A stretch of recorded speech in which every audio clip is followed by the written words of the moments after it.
welcome to Gaming with Sidekicks preview of Block by Block, the Insurrection game. I'm Randy, and joining me is JT. Hi there.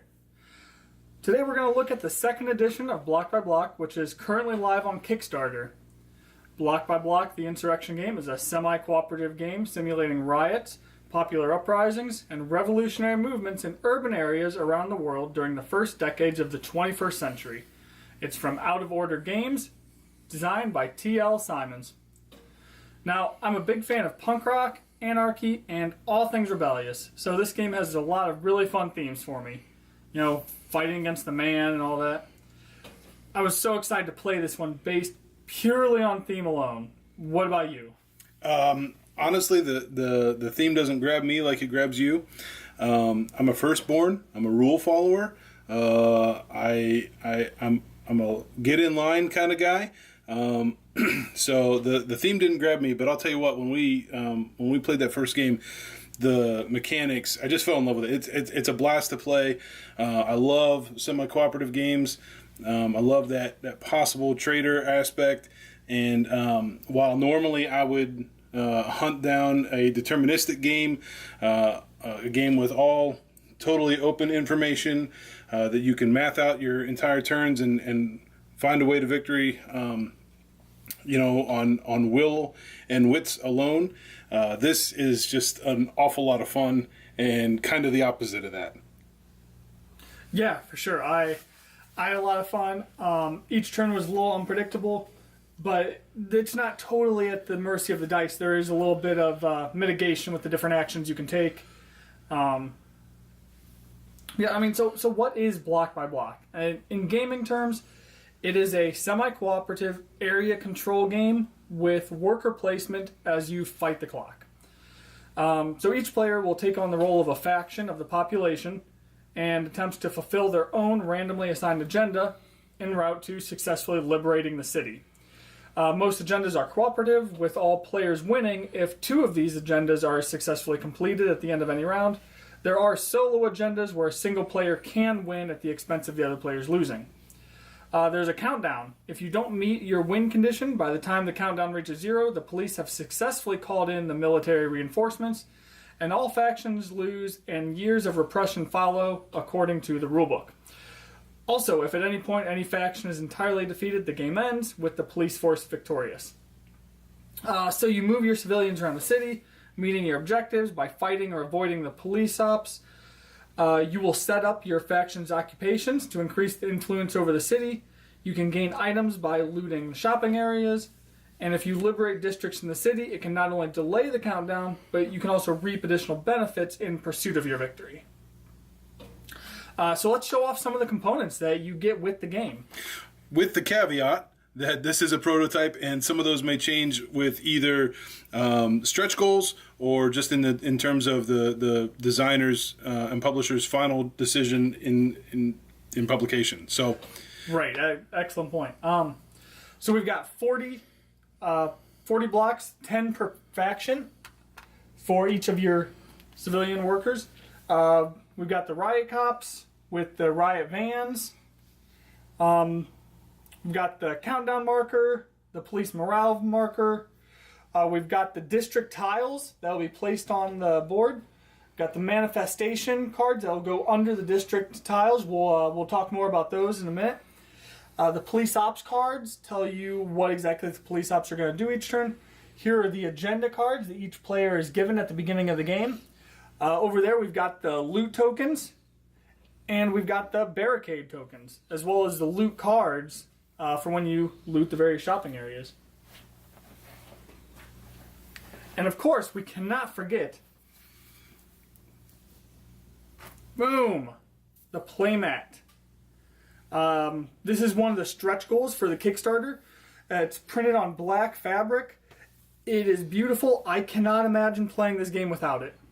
Yeah, I'll tell you what. When we sat down to play, I know the designer who sent this copy to you said he was really excited about this, and I got to be honest. I thought fabric, but when we set up and played on it, and I saw that it fit in this small little neat box that the prototype was in, I thought, man, board games the boards, they get big, they get sprawling. If you can pack it up in a tight little box, and this will fold, roll, whatever, and come out without a blemish, that's a big advantage, especially when you're planning game night and you're hauling a bunch of games over to another friend's house. This gives you the option to pare down and take it in a small package, and for me, that's a big plus.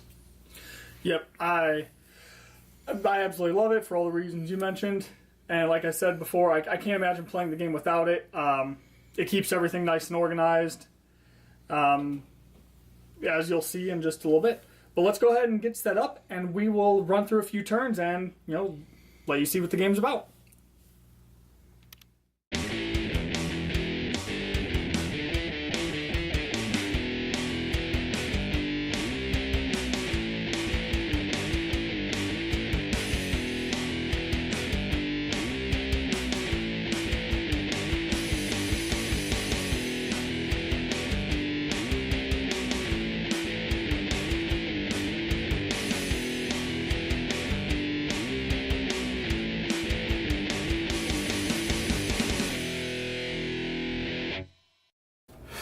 So, as we finish the setup here, the last thing to do is to start with our first occupation, and you get to choose that.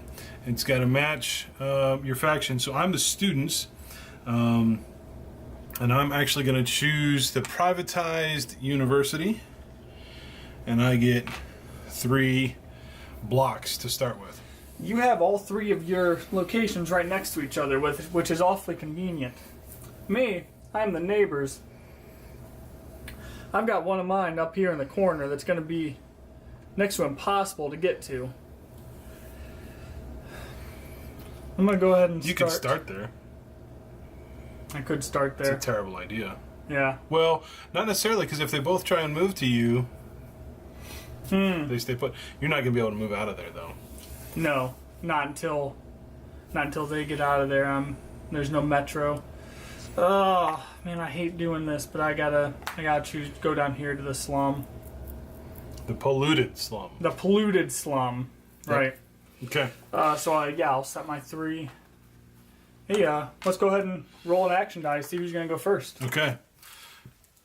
I got a 3. I got 2. Yes. All right. First player is you. Okay. So our goal here is just to actually give you a feel for the game. Just play through a few turns. We're not going to stop and explain everything. But if you check out our other video for a more lengthy playthrough, you should get a better idea of each individual mechanic. So at the start of my turn, I actually get to place a block right on my starting occupation. I get to roll 3 action dice when I start, and let's just go ahead and do that. Now, my faction's special ability is when I move from an occupation where I am currently located, I don't have to spend an action die for that movement. So I'm going to go ahead and I'm going to move 3 of mine here. I will spend this action die to build an assembly hall. I will spend... Whoa, hold on. When you build an assembly hall... When I do that, I got to roll Yes, that's an advanced action, and so you have to roll the police reaction die. You're right. Oh, no! And stuff happens. Okay, so police ops. Paramilitary operations. +1 police morale. That's kind of bad. And they all advance into adjacent districts with the highest priority ID. So this is no problem because they both want to go here. Therefore, nobody moves. This one, 30 is probably the highest. Yes. For that one right there? For this one. 38.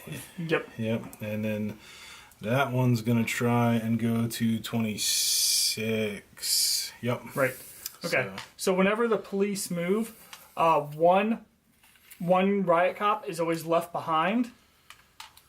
And if there is a single riot cop at a location, they cannot move. Yeah. Okay, so that leaves me, with a 1 and a 3. Boy, oh boy. 1 and a 3, and I really have nothing good. Can I get to...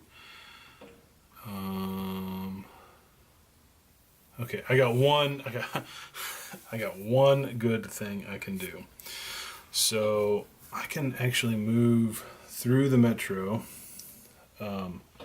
here, and then I can spend my 3 to loot. All right. So yeah, loot. Place one of the loot tokens. Graffiti side up. Get your loot card. Oh, that's a good one. That's a good one. That'll help me. Actually, that'll help me, especially if he comes after me. Right. Now, looting was an advanced action, so you do have to roll the police reaction again. I don't like doing that. Oh, good. So 3, 4, and 5 is nothing. 3, 4, and 5 is nothing. Yep. So spend my last one to block those guys from coming at me. All right. My turn. I get block on my starting spot. I roll 3 dice. All right.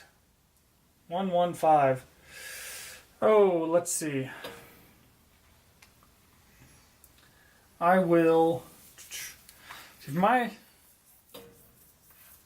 special ability, I can build 3 barricades with a single action. That's pretty helpful. Yeah, anywhere you have an occupation, correct? Right. Okay. Right.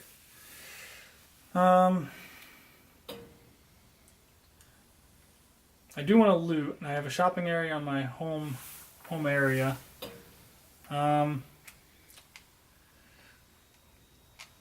Let's see if I can wait to do that. I will go ahead and use one action to build my 3 barricades. Right here.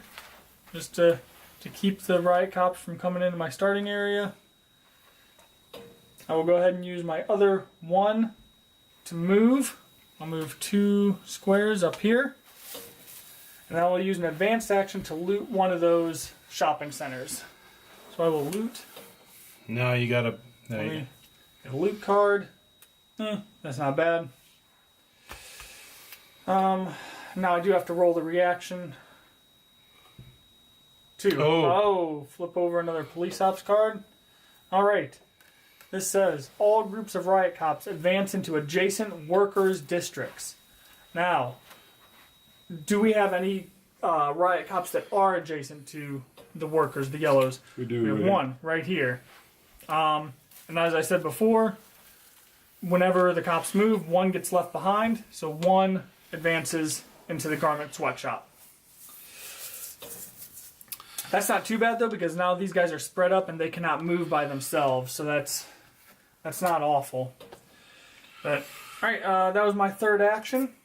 So at the end, we check the police morale and draw that many police ops cards. This is terrible. So we're 2. Okay, so they move towards neighbors. Okay. We have these guys. They're adjacent to a neighbors. And now we have these cops that are both adjacent to the neighbor's district. Do they both move in there? It looks like cops moving into the same area Move. can. Okay. Yeah, it looks like they can move. Okay. Well, actually, that could be good for us. Yeah. Okay. All right. So.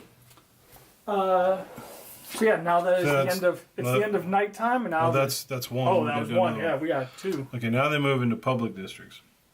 Okay. Okay. Well, here's a public district, but there's only 1 there. Public district there, but there's only 1 adjacent. There's 2 here, but there's nothing public because this is commercial.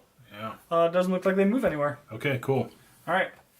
So that's the end of nighttime phase. Now we move to the sunrise. Riot vans are repaired and attack, and riot cops attack. We don't have riot cops in any districts with our cubes. We liberate districts. We do not have enough cubes on any district to qualify to liberate right now. Check police morale and advance the countdown marker. So yeah, that happens. We move the countdown marker too. That's a bummer. And now we check if endgame conditions have been met. That's we look at our agendas. We keep these secret from the other players because in 3 or 4 player games we do have some agendas that can be solo. I'm going to look at my agendas and I know that I have not met my agendas yet. I will tell the viewer, I will not tell JT, but I will tell the viewer My agenda is I must have occupations in all of my faction's districts, and at least 4 shopping centers must be burned. I definitely don't have occupations in my other districts, and no shopping centers are burned as of yet. My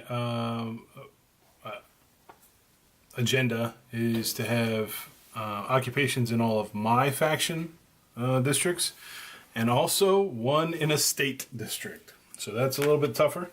But we'll see if we can get there. Yep. But I think that's all we're going to do for this video. Yeah, I mean that's how a turn goes. It actually moves pretty quick once players know what they're doing. You get the feel of what actions you want to try and take. I really like this game. I think we are set up right now to be in for a bit of a fight with the police ops getting the upper hand on us early, being able to move 2 on the countdown. I think this is a game that you typically lose more than you win. Yeah, it probably is. It also probably makes a difference whether or not you're playing, 2 players versus 4 players. Having those extra actions before the police do what they're going to do, that could be big. It could also hurt you. I mean, they could also move into a district where you are and kick out your blocks and do some other stuff early too. So we'll be back with a full playthrough, hopefully with a full 4-player game, and dive a little bit more into the rest of the mechanics. Yeah, big shout out to Out of Order Games for this, this game, Block by Block, the Insurrection game, the Kickstarter campaign that's going on now. I'm a big fan of this. I love the game, love everything about it, mechanics, theme, the whole shebang. But yeah, this has been Randy and JT from Gaming with Sidekicks. Go ahead and make sure you keep on playing the games you like with people you love, and we'll see you next time.